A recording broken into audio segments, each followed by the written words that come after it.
Hello and welcome to Wrestling with Anime. I'm Paul. And I'm Justin.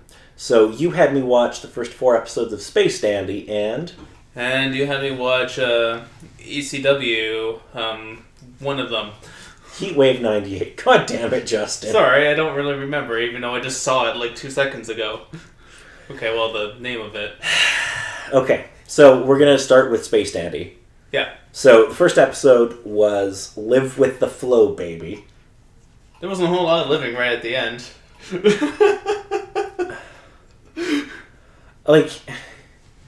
So Space Dandy, he's a dandy guy in space. He combs the galaxy like his pompadour on the hunt for aliens. Planet after planet he searches, finding new and bizarre creatures, both friendly and not. These are the brave adventures of Space Dandy, this brave space crew in space. So this is another series by the guy who did Cowboy Bebop. It is, oddly enough. Okay. So the episodes I watched are Live with the Flow, Baby, The Search for the Phantom Space Ramen, Baby, occasionally even The Deceiver is Deceived, Baby, Sometimes You Can't Live with Dying, Baby. Yep. I hate this naming scheme. I hate it. But I love it at the same time. So, the first episode, what happens in that one? It's basically an introduction to the characters in the setting, more or less. And we get to we go to Boobies. Yeah, they go to Boobies, and he eats out and tries to. And then everybody dies. He leaves his defunct robot to try and find an alien, and just mistakes a Beetlejuice the cat. Space cat as a new species because of a sticker on his face or cheek. What the fuck is this show? Yeah, and then everybody basically dies at the end. Oh yeah, they go through a warp, narrowly escaping the Gongolian Empire or something. I don't know. Some evil bunch of folk that want to kill them or whatever. The thing with a gag in its mouth. Anyway. Who's run by a pimp ape. Oh my god. And then we go to the Space Ramen episode where they try to find this phantom ramen that has such a unique flavor it can't be replicated or something. Yep. It's out of this universe or dimension. Which they end up going through like a wormhole into another dimension. Yep. Where this alien runs a ramen stand. Apparently, the flavor is his tears. It's like, okay. What the fuck is this? Third episode. Which one was the third episode? The expiring point card. Yeah, the expiring point card. They had to get to Boobies because they needed to eat. Because they're out of money. Because they really suck at being bounty hunters. Yeah, basically.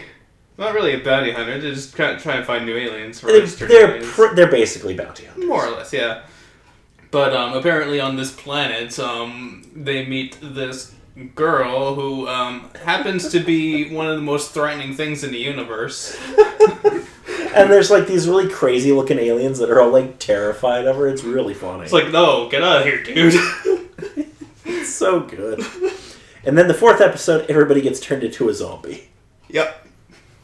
Because why the fuck not? Who needs continuity? No, no, trust me, there is continuity in this series. I know, I've read some people saying that it doesn't seem like it, but there actually will be. There technically is, but it's basically...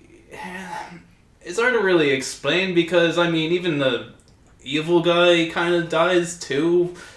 At times, whenever he fails at, catching Space Dandy, he blows him up. Yeah. What the hell is this show? It's bananas. It's dandy. It is very dandy. There are some moments in the series where it goes kind of very trippy in some aspects. Like, it is a comedy series, but it does go a bit trippy. The animation is also something that's actually fairly well done. No, I will give them that. The animation does look really nice. Yes. And it is actually pretty funny. Yeah. Even though I've only seen 4 episodes. Mm-hmm. there's still like a lot of really good episodes too. I hate to say it, but I'm going to watch more of this. Go for it. Because I laughed pretty hard at some of the stuff. Yeah. At first I was like, oh fuck, I'm going to hate this. But after about episode 1 or so, it started to grow on me, and I'm like, okay, I can get into this. And by the time we get to the end of 3, beginning of 4, somewhere in there, I was like, okay, I'm on board. Yeah. It takes a little while to grow on you. Yeah, it's not a terribly long series either. There's only 2 seasons. Each season is 12 episodes. 13, I think. 13. Oh. Yeah, it's not too bad. It was quite enjoyable. I quite enjoyed the 4 episodes. So, do you have anything else to add about Space Dandy?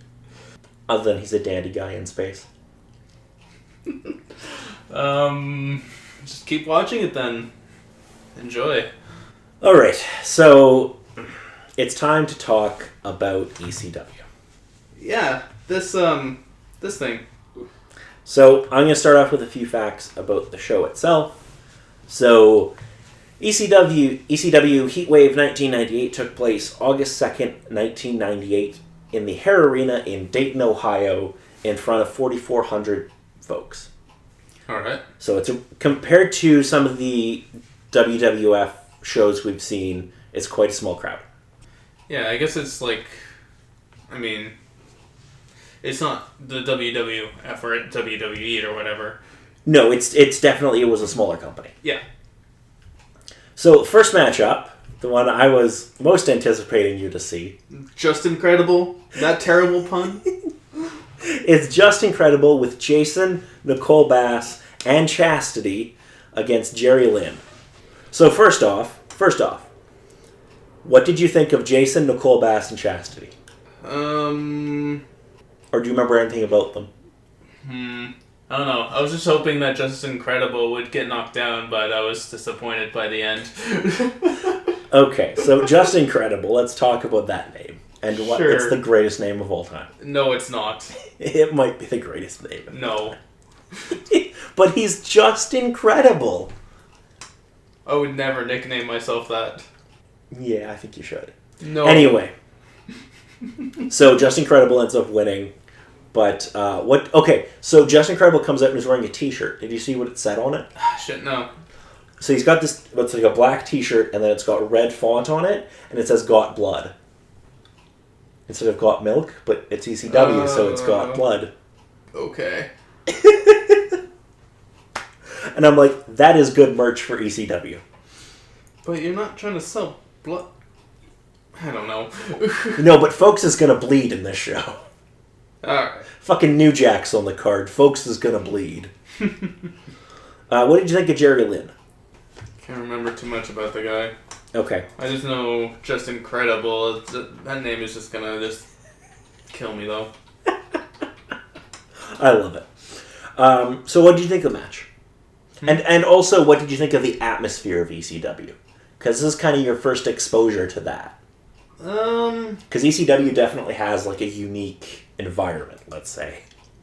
Yeah, sure. Each match, for the most part, felt, like it was the same type of match for the most part, except for, like, a tag match or something, I think. There was a tag match? Yeah, there was a tag match. Technically there was 2, but... Yeah.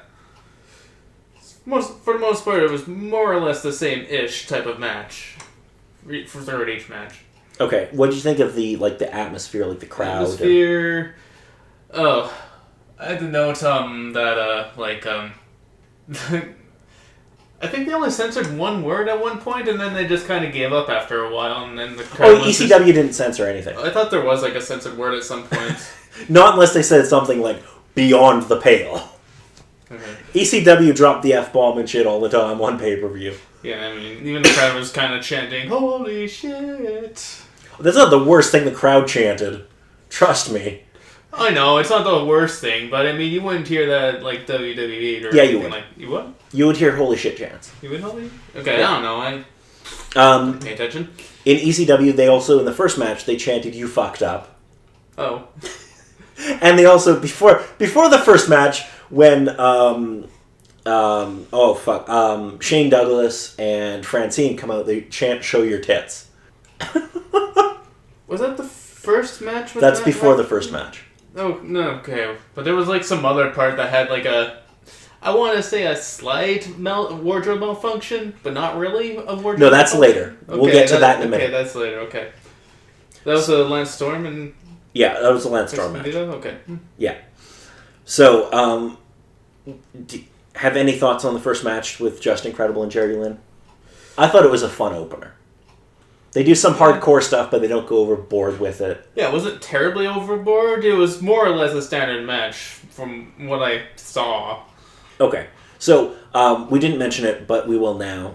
Before the first match, they have a little kind of skit in the ring with Joey Styles and Shane Douglas and Francine. Not remembering right now, but... Okay. So, my favorite part of this is Shane Douglas and Francine come out and Joey Styles is in the ring. And he welcomes everybody to the pay-per-view and they walk down. And then Francine gets in the ring and Shane Douglas is on because they have this ramp that goes like right up to the ring, which I fucking hate. But he goes in and he kisses Francine and then he does like the little feint thing onto the ramp. I really like that spot. I think it's really funny. You don't remember this at all, do you? No, I don't. Yeah. And then not long after that, the crowd chants, "Show your tits." Oh, of course. Because it's ECW.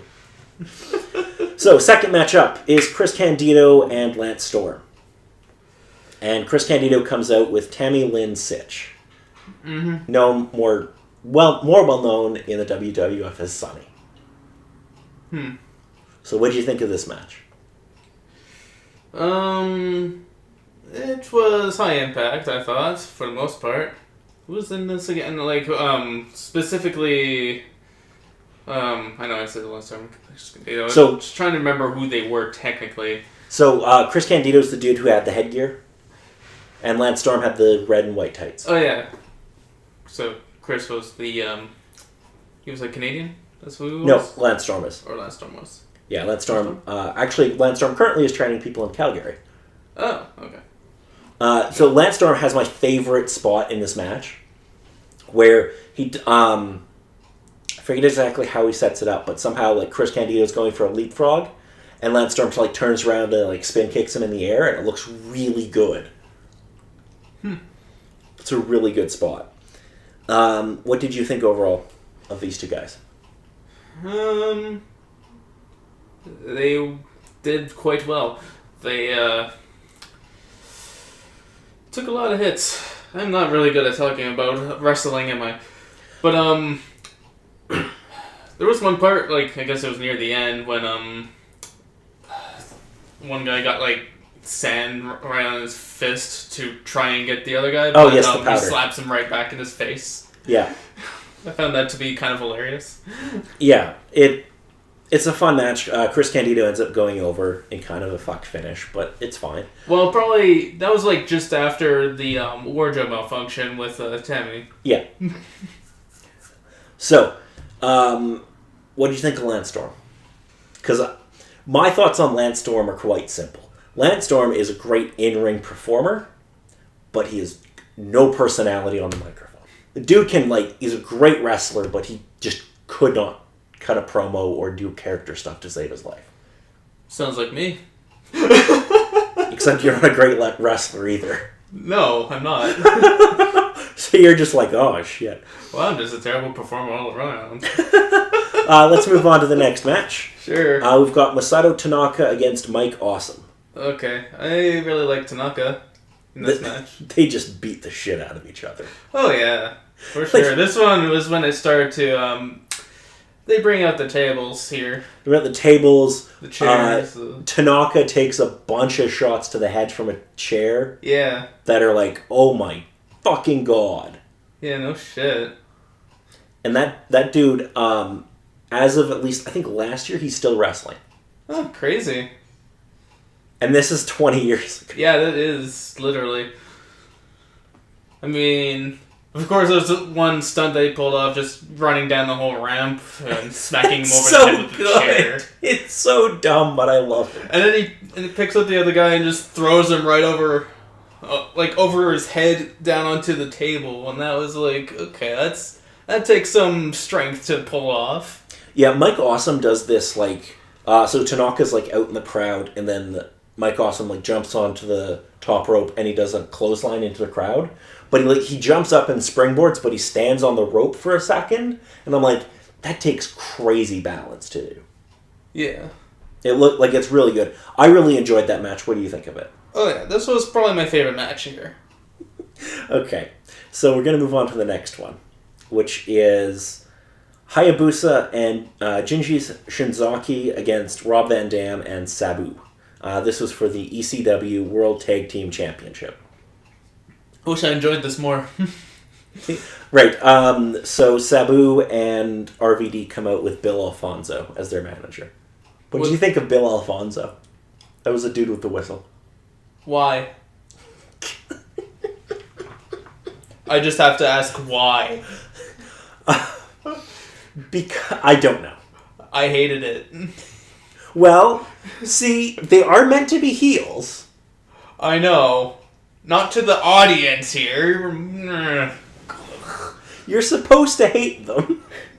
Okay, but it made me not enjoy it, is the point. No, I know what you mean. I do. I really do. I love Rob Van Dam cuts a promo before the match. And, like, I love how he's always, like, he's talking himself up, and then he's like, oh shit, Sabu's here. And you too, Sabu. It's so good. Okay. He's such a good heel. I also noticed in all these, like, little promos, like, between the matches, they like to move the camera a bit too much. I did too. I was like, what the... Is the cameraman drunk? No, they're just jerking the camera off.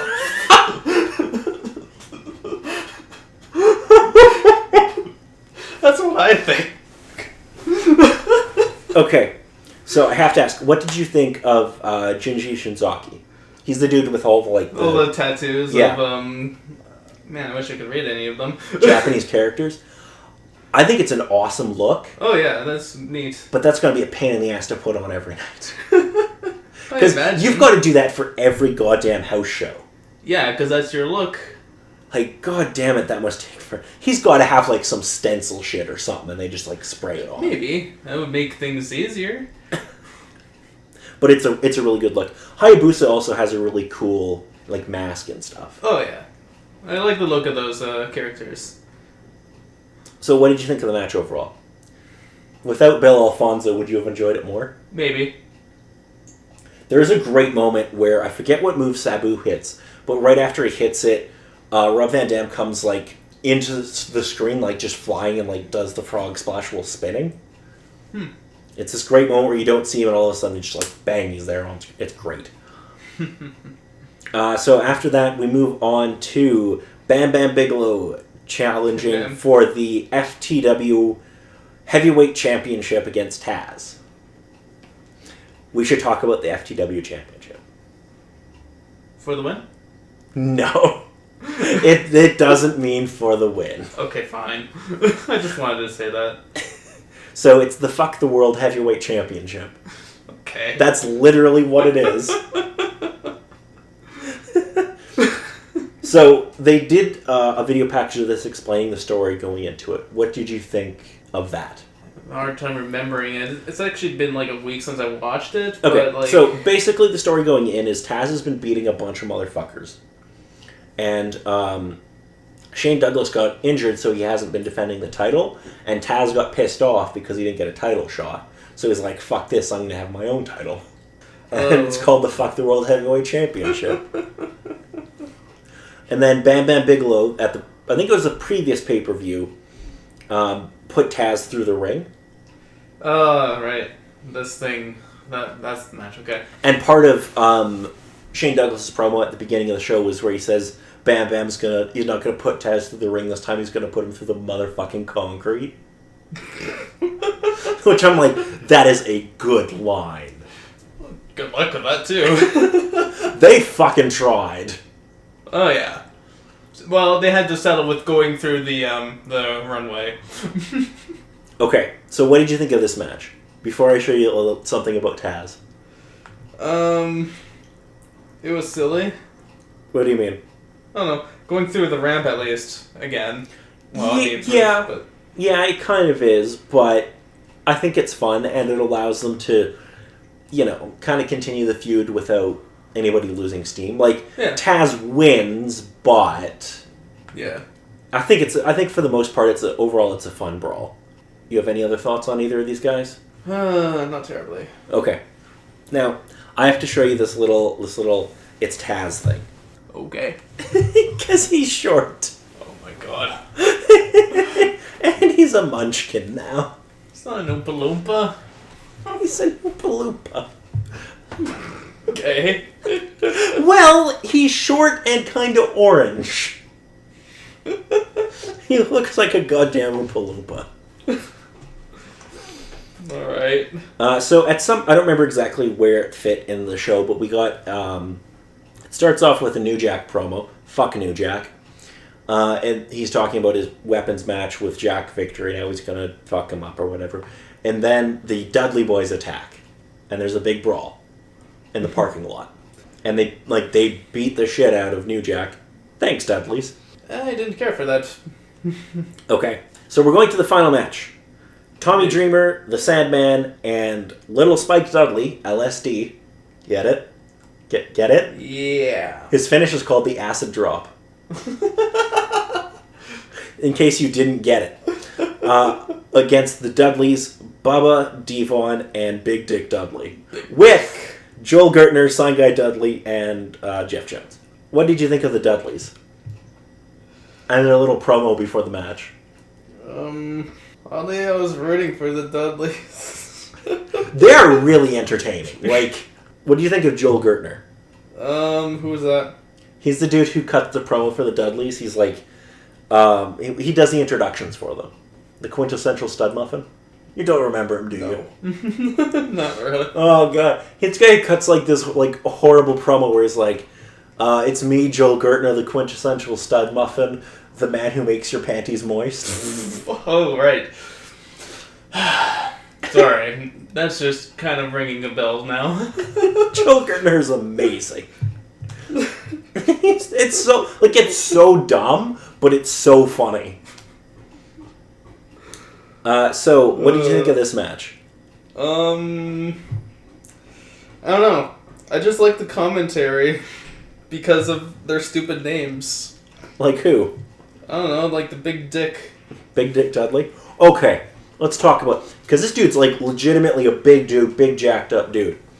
To my knowledge, and I'm going to do some quick research here, but to my knowledge, he never got... Yeah, okay, he was never signed by WWF.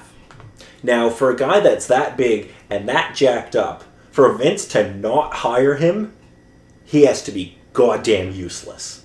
Goddamn it, Vince hired Brackus. And Brackus was the drizzling shits. Anyway. What did you think of Bubba and Devon? Because I love their gimmick. I think it's so funny. And do you know what their gimmick is? Because they don't do a great job of explaining it here. You may need to explain. Sorry. Okay, so all of the Dudleys are meant to be related. In some fashion. Yes, their father was a traveling salesman. Alright. So basically he fathered 20 children. And they all got into professional wrestling and farmed a stable.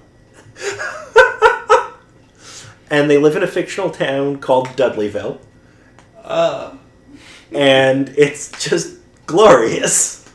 Okay. Because I think Devon Dudley is built from South Central Dudleyville or something, and then Bubba Ray is built from a different section of Dudleyville. It's great. It's so good. Okay, what did you think of Little Spike Dudley? He's a little dude. He had the glasses. Okay. So, Tommy Dreamer, the Sandman, and Little Spike Dudley come out. Sandman does his typical entrance where he's smoking, he's got his Singapore cane, and he's downing a few beers while he makes his way to the ring. Because you gotta stay hydrated. And then he hands a beer to little Spike Dudley, who tries to like break the can on his head but dazes himself. And then on commentary, Joey Styles is like, "Don't let little Spike have more than one. He needs to get home tonight." Or something like that. I'm like, that's fucking great. So we have Tommy Dreamer, the Sandman, and little Spike Dudley beat the Dudley Boys in what I thought was a pretty fun match. It's kind of... And then they bring out all the different, like, things on the stage so for this match. Jack Victory comes out, and then New Jack comes out. Fuck New Jack. And then they bash each other with some stuff, and then the faces cut a promo, and everybody goes home happy. Yep. They brought out a bunch of tables. They brought out, oh god damn it, New Jack, he's like a fucking homeless guy with his shopping cart. He's got a stop sign, he's got garbage cans, he's got all sorts of shit in there. Fuck New Jack, by the way, in case I haven't said that enough. I think you've said that. I just want to make sure everybody knows my feelings on New Jack. Fuck New Jack. Okay. We're gonna have to go into why I hate New Jack. Maybe, but I don't know. Okay, so... New Jack, you, do you remember who New Jack was? No. Okay. But he's not the old Jack. He is not the old Jack, no. So, okay. New Jack, and I use the term loosely, was a wrestler in ECW. And I use the term wrestler loosely. New Jack's specialty was basically just beating the shit out of people with whatever was laying around. Okay. There was a incident at a house show in '96 where a guy came to the backstage area saying that he was trained by Killer Kowalski. This kid was 17, wasn't properly trained apparently. So basically what happened is New Jack wanted to get color. Basically, he wanted the kid to blade. Oh. Kid was like, okay, fine, but I'm not comfortable doing it. Will you do it for me? Oh. So New Jack then proceeds to be a fucking douchebag. So in the middle of the match, instead of the typical way you would blade someone is you'd get a little piece of razor blade and you just cut the forehead a little. Right? Because that's pretty easy to patch up and probably won't leave much of a scar if you do it right. I can kind of see where this is going. Can you? Kind of. So guess what New Jack did? He didn't use a razor blade. He used glass? You're not far off. He used a box cutter.